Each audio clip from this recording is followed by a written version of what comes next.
Good evening. This is the JFK Report, your host, Makasia Jackson, and before we start off, I'm always going to start off with a Bible verse. In the book of Titus, chapter 2, verses 11 through 15. For the grace of God has appeared that offers salvation to all people. It teaches us to say no to ungodliness and worldly passions, and to live self-controlled, upright, and godly lives in the present age, while we wait for the blessed hope, the appearing of glory of our great God and salvation, Jesus Christ, who gave himself for us to redeem us from all wickedness and to purify for himself a people that are his very own, eager to do what is good. These then are the things you should teach, encourage, and rebuke all authority. Do not let anyone despise you. The word of the Lord, Christ Jesus.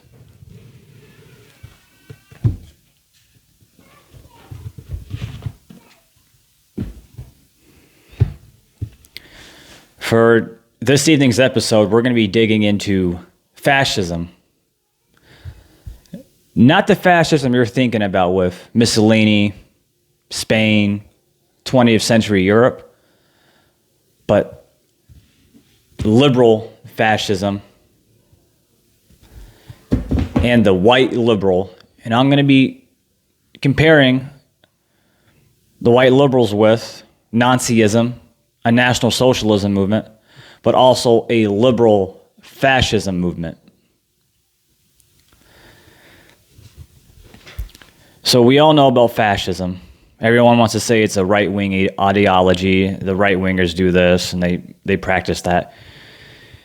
For this video, throw out the idea of a left and a right. The spectrum is meaningless. I want you guys to understand that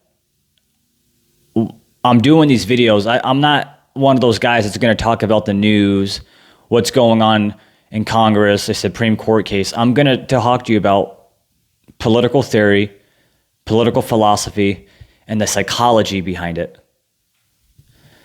This is what I read. This is what I study. We need more of this, so I'm going to talk about it.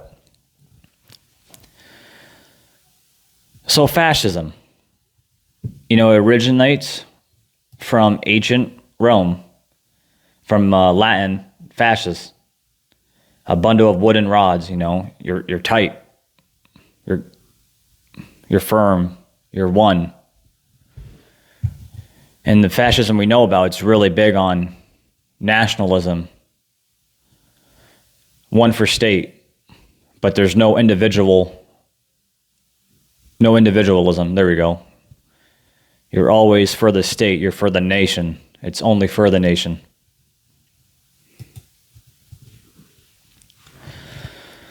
So what makes the liberal fascism movement interesting? It is swinging on the left, but the left and right doesn't mean anything, because left or right, once you go full-on totalitarianism, you're going to get to the same point. Just a different direction and different philosophies to get there. And President Reagan, I'm thinking of the YouTuber, but President Reagan even warned us back in the 80s, if fascism will come, it's going to be in disguise of liberalism. And it's been here for over 100 years.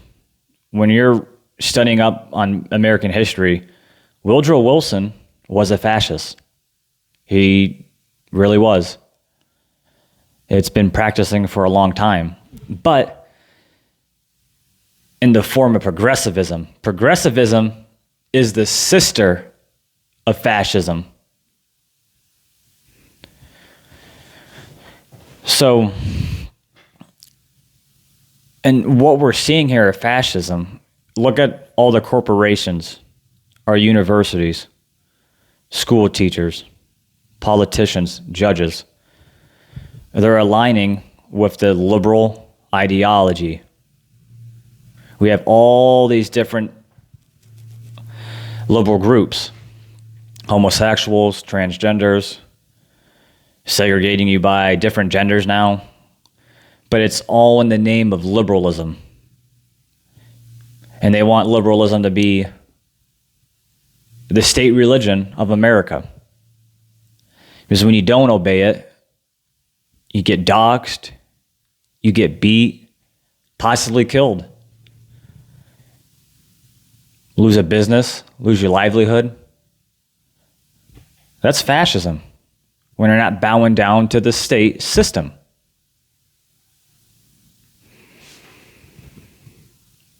But the thing is, what makes liberal fascism different than what you would see in the 20th century fascism is George Carlin. He talks about it. Smiley face fascism. They seem kind. They seem loving. The rainbow shirts, the rainbow flag, equality. And I'm not saying every liberal is a fascist, but this movement is fascistic. So we have to be wary. It is here. And being an American, we have to stop that. Because I've even talked to people on the... I don't swing left or right. I'm above that. I'm an American. American doesn't go left or right. We're Americans, individual rights and freedoms. There's people on the right that think fascism is how we're going to save America. You're completely wrong. When you actually read the Federalist Papers or the Founding Fathers' paperwork, books, memoirs, our country, our nation, the United States is based on individual liberties. They knew when you got that type of power for a dictatorship, totalitarianism, you take away the individual freedoms, your rights, your liberties. That doesn't work under fascism. The founders read multiple books on Plato's Republic, Aristotle, on the democracy, how the Romans in their republic had problems of anarchy and tyranny. The founders wrote about that, and they gave us individual rights and liberties because that had to be prevented to keep the United States united as one under God.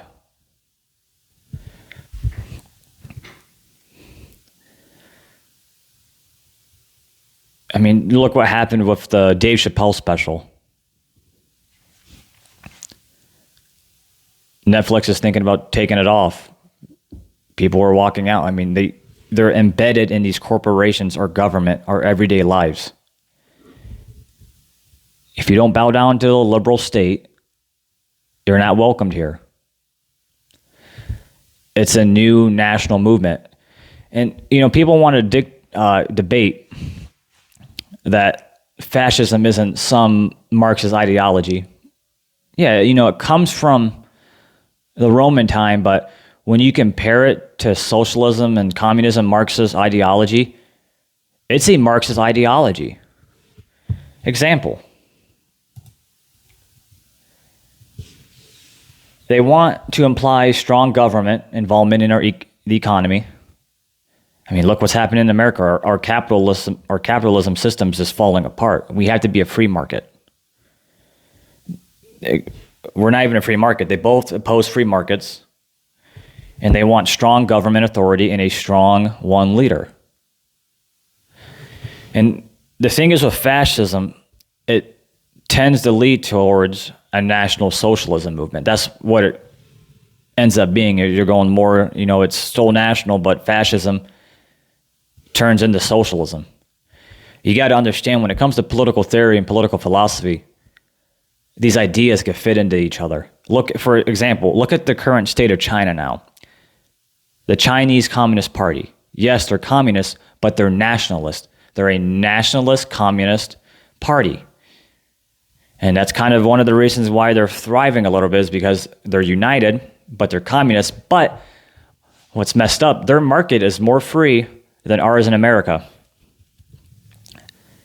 That's why they're doing the things they're doing now. So you got to get out of that mindset when you're discussing and thinking about political theory. It's just this way. It doesn't work that way. It really doesn't.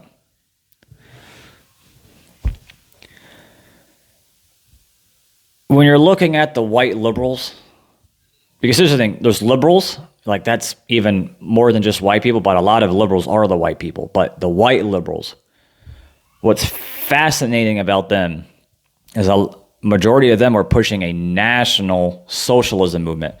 So the liberal fascism movement and the national socialism movement, they're working together because it's almost the same thing. They're going to get what they want. It's the same ideas. Liberalism is the national idea. Then you get to socialism.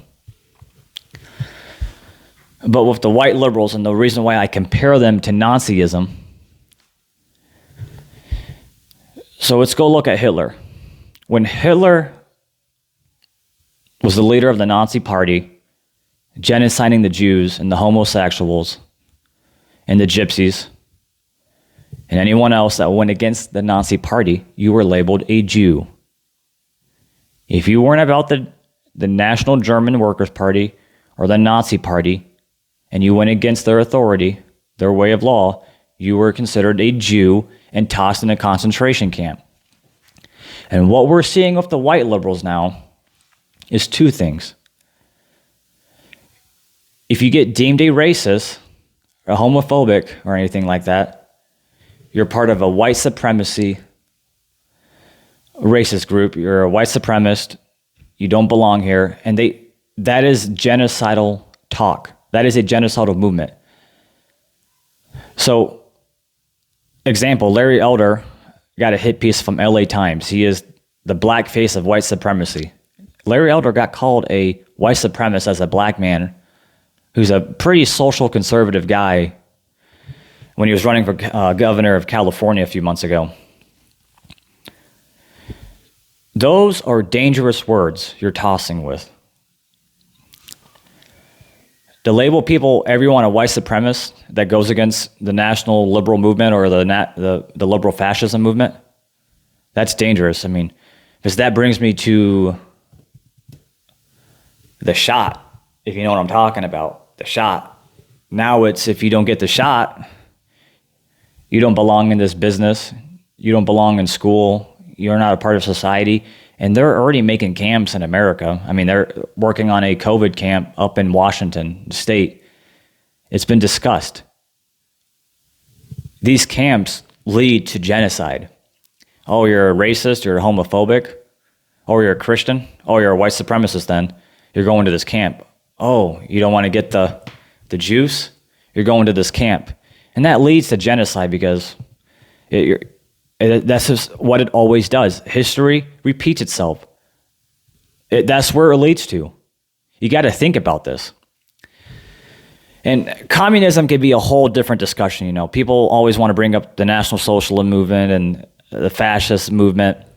The communist movement is a whole different thing. Like Antifa, for example, they are communist. Antifa was founded around the Nazi Germany time, and they wanted to stop fascism movements in the Nazi Germanys, and they were communists. That's why Hitler had them eliminated.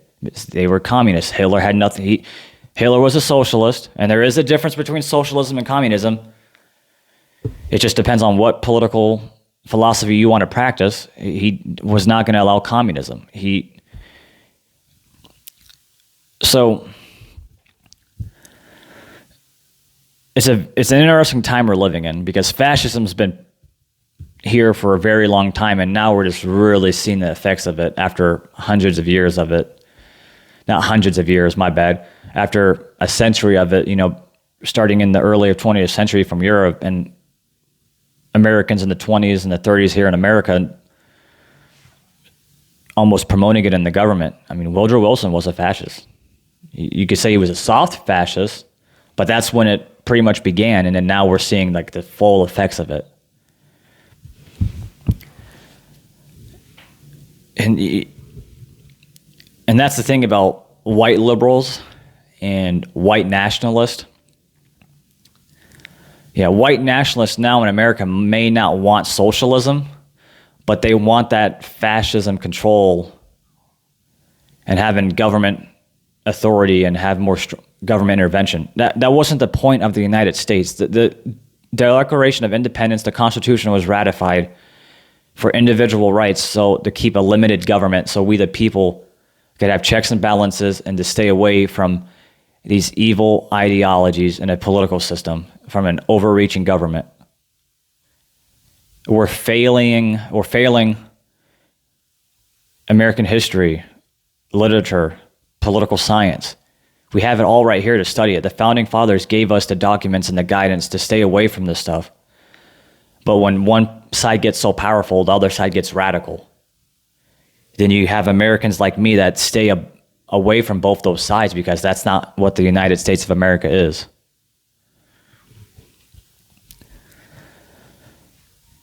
We have to be wary of the liberals. We got to pray for them. We have to pray for our country. We have to get better educated. We have to take our country back, our systems back, and get this fascist ideology out of our country. CRT. I mean, that's the other thing about fascism. It's everything's for the state. Everything's political. I mean, look, sports is now political. Sex is political. Drugs are political. Religion is political. Everything's political when it comes to fascism. Especially when the government starts aligning with these jobs, these corporations. I mean, look at jobs that are firing people for not getting the juice. You get is it John Gruden? The Raiders' old coach. I don't know if it's John Gruden, but Mr. Gruden. He got fired for old emails. We have a First Amendment right for a reason. It says the right to express yourself. You know, there's nothing in there about hate speech. Hate speech is free speech, and some hate speech, you know, it might be nasty, but just walk away.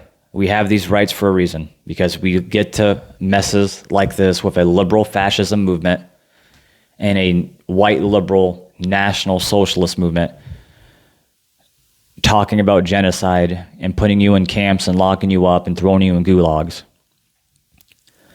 We are better than this as a nation, and we have to stop this madness. And that's why we are a nation under God, because with God, anything is possible. George Washington had a militia of untrained farmers, peasants, like literally peasants. But they were religious folks, and they believed in a higher creator, God, and they took out the greatest army in the world. And we gained our independence. So both the left and the right, we have to stay away from these evil ideologies. We can't be fascist on either the right or left. We can't be socialist either on the left or right. We have to be an American. Individual liberty under God. There is a difference between moral liberties and immoral freedoms. We have liberties. We don't have freedoms. There's a fine difference, as I always talk about.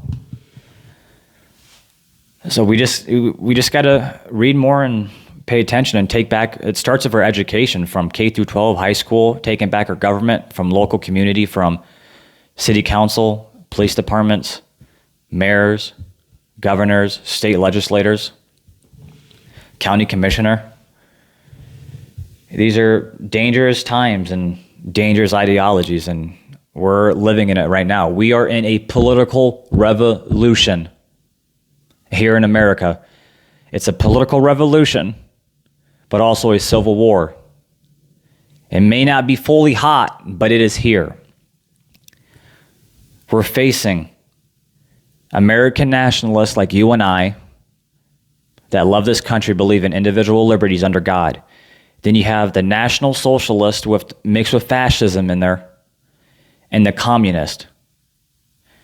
These two are going to work together because they're Marxist ideologies. But once they take out American nationalists, which is not going to happen in this country, they will fight amongst each other to get what they want. That's what happened in Russia. That's what happened in Germany. But we have a Second Amendment for a reason. And God,